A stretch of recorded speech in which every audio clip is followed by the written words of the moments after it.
Now we shall begin. You should answer the questions as you listen, because you will not hear the recording a second time. Listen carefully and answer questions 1 to 6. Good morning. So, what can I do for you? Well, it's about the accommodation where I'm staying at the moment. First, can you give me your name and address, please? Yes, I'm Maria Dominguez, and the address is 12 Pine Tree Terrace. It's in Westcliff. I'm staying with 2 other students. There's actually 4 of us in the house, us 3 students and the lady who rents the house to us. So, is there a problem? Well, there are a few, actually.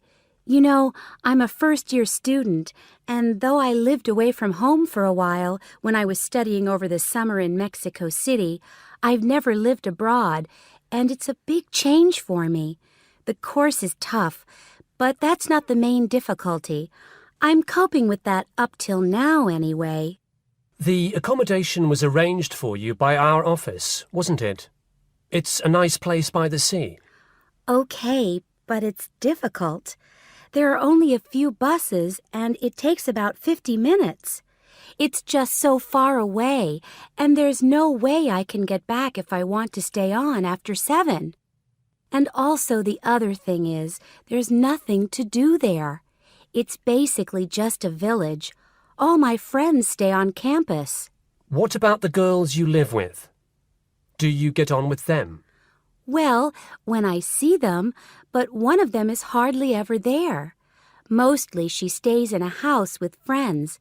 They've got plenty of extra space, you see.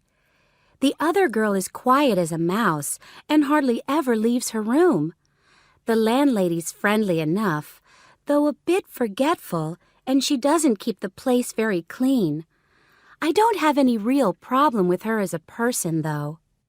I understand it's rather far away, so I suppose you'd like us to find you a place in the halls of residence or closer by in the town. That would be good. You did say in your brochure that most first-year students are offered a place in halls. I think it actually said final-year students have priority there. They need the library facilities more for studying for their finals. Before you hear the rest of the conversation, you have some time to look at questions 7 to 10. Now listen and answer questions 7 to 10. Anyway, let's see what we can do. Just a moment, I'll check what might be free. Sometimes students drop out or move from halls, though we were full at the beginning of term. By the way, have you checked the student notice boards? You know there's one in each of the 4 colleges, don't you? There are often requests for people to share houses, and it can be quite cheap. No, I hadn't thought of that, but it's a bit of a risk living with complete strangers. Now, I see there's a room free in Hillside College. That's the one with the tall tower, right? That's it. It's the smallest college and has a reputation for being quite fun. Oh, but it's a shared room. Would you consider that? That's going to be a problem for studying, isn't it? What if she plays music all the time, and maybe we won't have anything in common? Maria, I see you're studying history. So is this girl, Francesca. She's Italian. Well, at the moment I'm doing the General Humanities course, which includes history, but actually I'm planning to change to literature quite soon. That's not the thing, though. I really want a room on my own. Right. I'm afraid I don't see any other openings. There's nothing showing up on the computer, at least on campus. Well, if I have to stay where I am now, I'm going to find it more and more depressing. Here's one more thing we can try. The university owns several places on the Thanet Road and also by the West train station. Both of these are about a 20-minute walk down the hill. They're not the newest of buildings, but I could check for you. Can you come back tomorrow? Oh, no, that's Saturday. What about Monday? Yes, sure. I'd really appreciate it if you could do something for me. Let's hope so. That is the end of section 1. You now have half a minute to check your answers.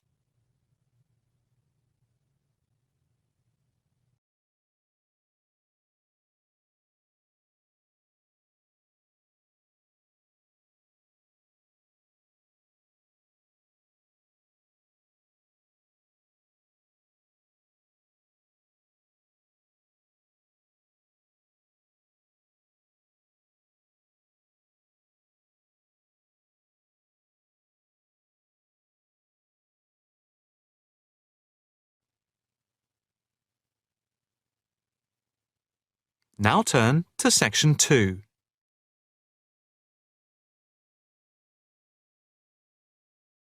Section 2. You will hear a talk at an open day at an alternative health club. First, you have some time to look at questions 11 to 15.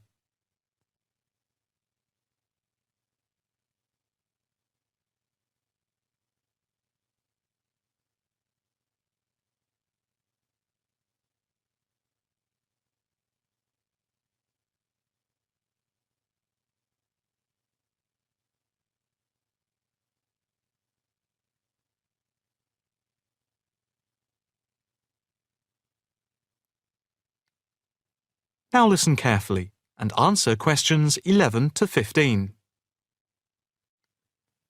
Good morning, and welcome to the open day of our new Alternative Health Club here at Chelsea Bridge. I have to say it is very pleasant to have so many people turn up. My name is Harry Wilkinson, and I work as one of the 9 permanent staff members employed here at the club. The main aim of the open day is to give you a quick tour of the building. But before we do that, I'd like to introduce you to a few people employed at the club. Not all of us are here at the same time. In case you need to contact any of us, our contact details are here on the notice board below the photographs. First of all, this is Sean Bond, who is the technical manager, and his job is to supervise equipment like computers and all the electrical equipment. And this is Margaret Lloyd. Her main function is to oversee training, and she is therefore in charge of all the full and part-time therapists. The next important person I need to introduce you to is James Todd. He is our liaison officer. What he does is manage bookings for the club rooms and equipment, as they are open to different organizations, from the local college to corporate clients like banks and so on. Last but not least is our physiotherapist, Edward Marks, who works part-time Monday, Wednesday, and Friday. Edward plays an important part in the life of the club. His main role is to prevent injuries. Before you hear the rest of the talk, you have some time to look at questions 16 to 20.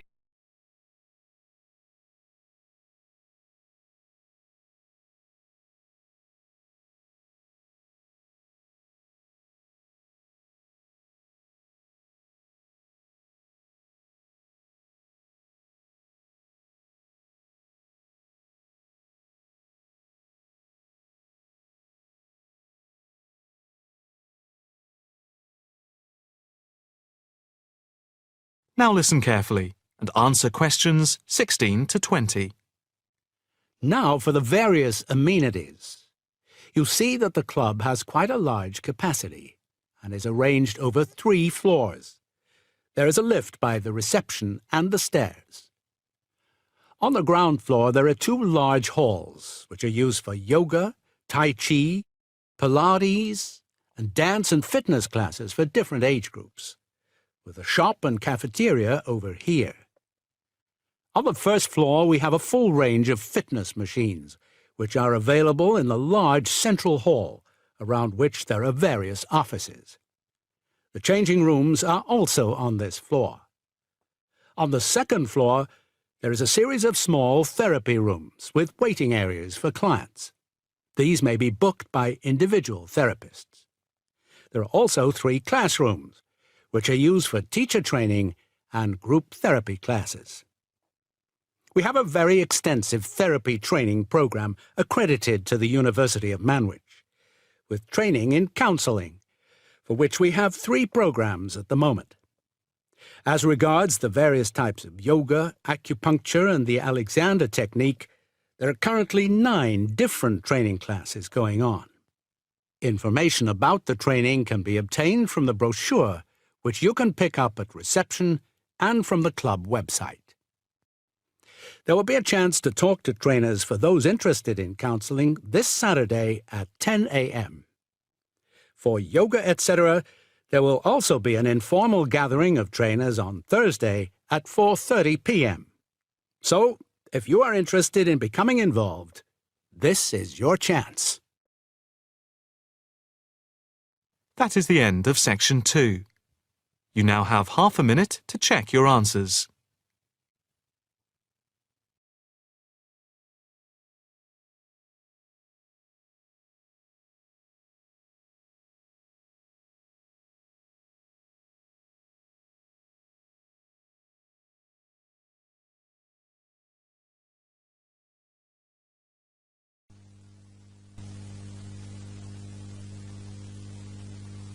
Test 2, Section 3.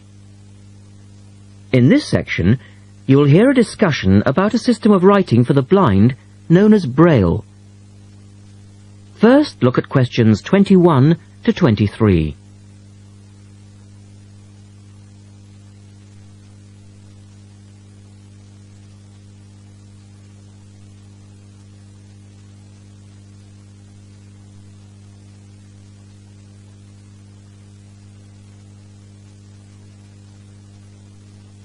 Now listen to the first part of the discussion and complete the notes for questions 21 to 23.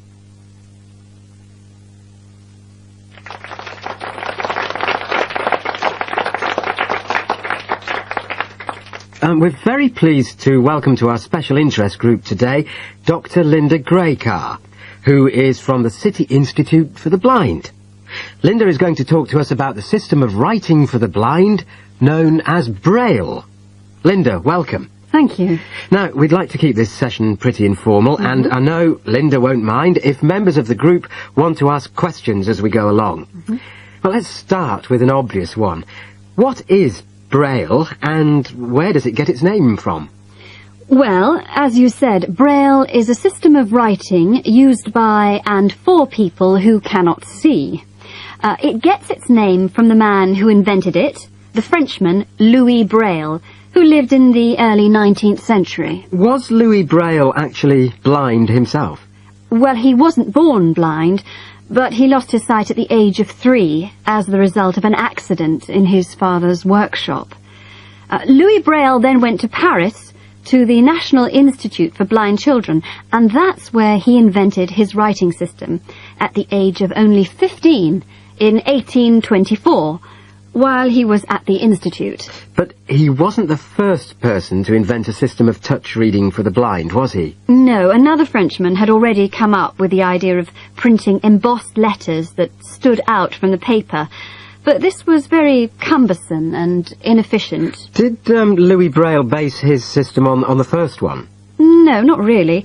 When he first went to Paris, he heard about a military system of writing using 12 dots.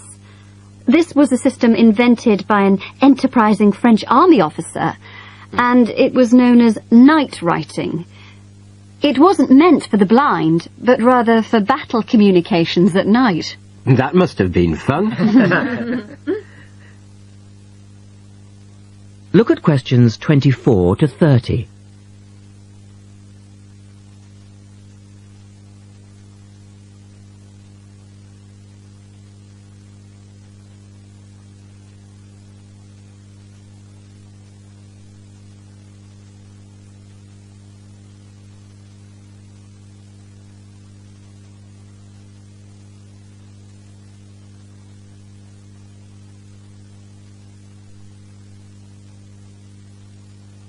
Listen carefully and answer questions 24 to 30.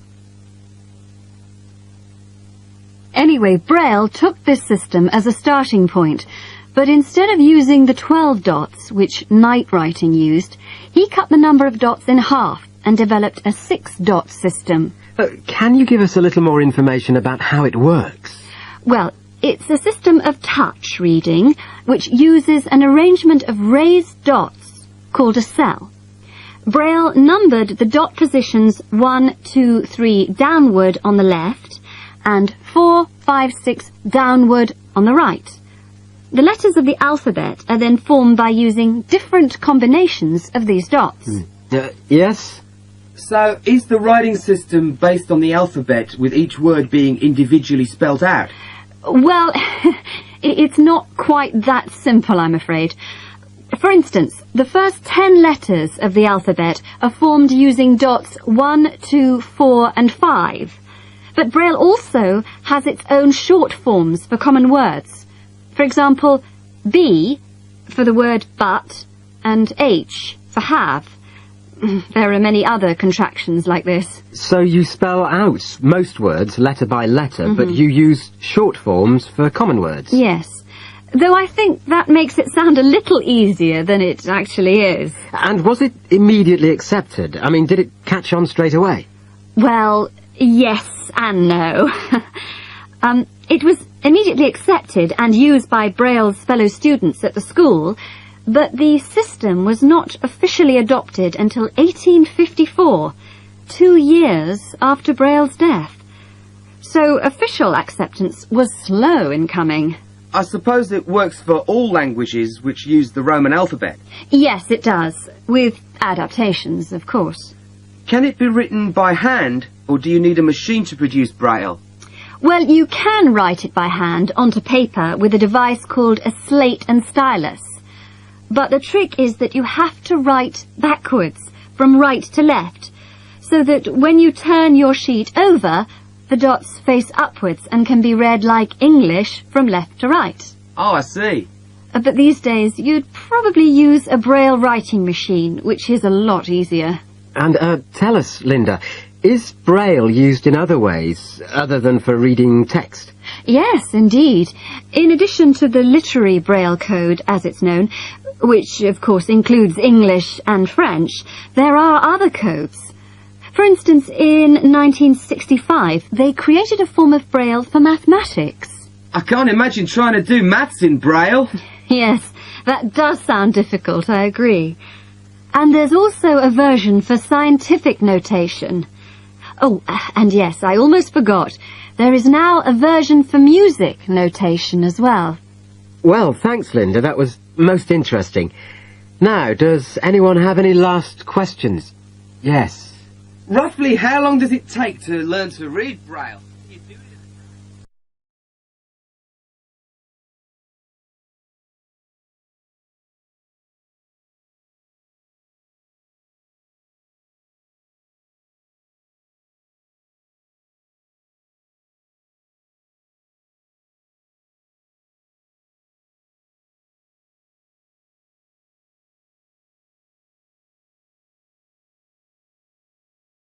Now turn to Section 4.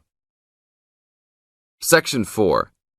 You are going to hear a lecture given by a tour agent. First, you have some time to look at questions 31 to 40.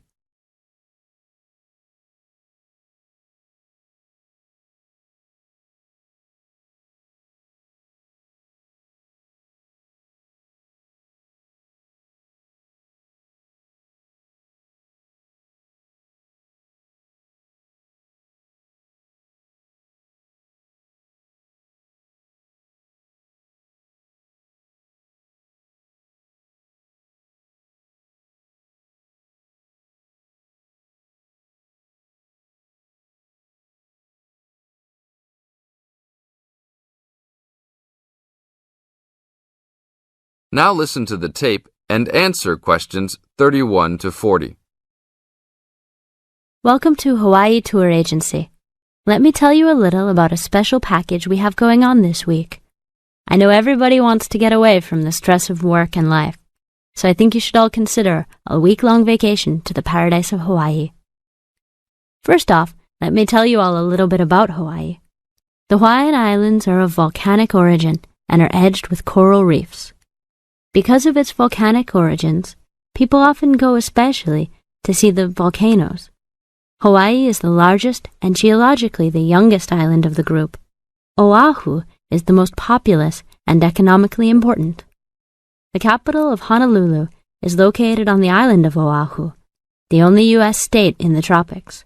Hawaii is sometimes called the paradise of the Pacific because of its spectacular beauty, abundant sunshine, expanses of lush green plants, and beautiful colored flowers, palm trees, coral beaches with rolling white surf, and cloud-covered volcanic peaks rising to majestic heights.